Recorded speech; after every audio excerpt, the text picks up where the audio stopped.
Hello, I'm Jim Hansen and welcome to the World Peace Report. The shootdown of Malaysian airliner flight MH17 was a horrible atrocity that cost hundreds of innocent lives. The two main questions are what happened and what should happen next. It's becoming increasingly clear that the flight was shot down by separatist rebels of the self-proclaimed People's Republic of Donetsk. There also seems to be little doubt as to who is behind and supporting these rebels in their actions. It is clear that Russia supports the separatists, supplies the separatists, encourages the separatists, trains the separatists. We know that they had an SA-11 system in the vicinity literally hours before the shootdown took place. As Secretary Kerry mentioned, a Russian SA-11 rocket launcher was in the vicinity. It takes significant expertise to operate this equipment, and it's unlikely the rebels were able to do it on their own. Russian Special Operations Forces have been active in the area for months now. A Russian lieutenant colonel named Igor Belzer was caught on a cell phone intercept claiming that the rebels had just shot down a plane almost immediately after flight MH17 was hit. Только что сбили самолет, группа минера, Занятьево упал.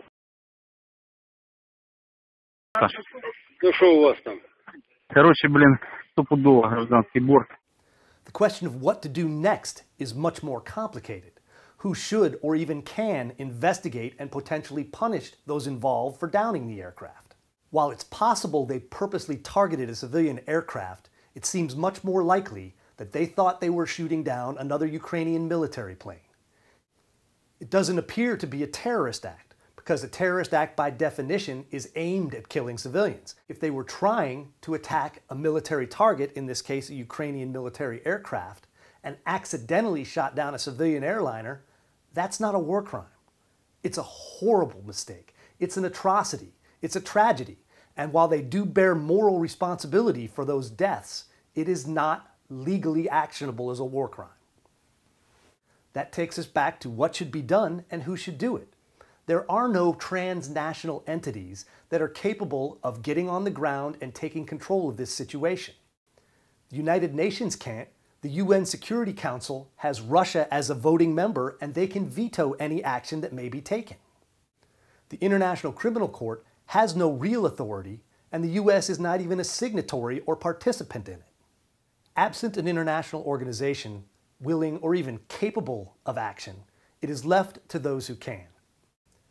That used to be the United States, but the Obama administration does not believe in taking unilateral action.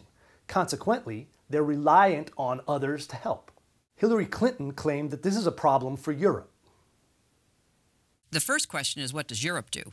If there is evidence linking Russia to this, that should inspire the Europeans to do much more. Dianne Feinstein said Germany has to lead.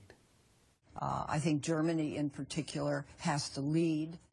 And Secretary of State John Kerry says that on this issue, as many others, the U.S. is helping to lead.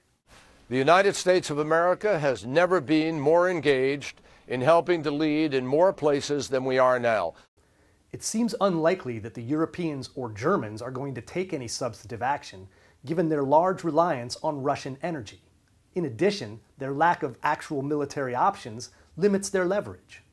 As the only party capable of providing both a credible threat of military intervention and leverage from a diplomatic and economic front, the U.S. has to lead. Not from behind, not in the middle of a pack, but from the only place you can lead, in front. This is Jim Hansen, and that's been the World Peace Report.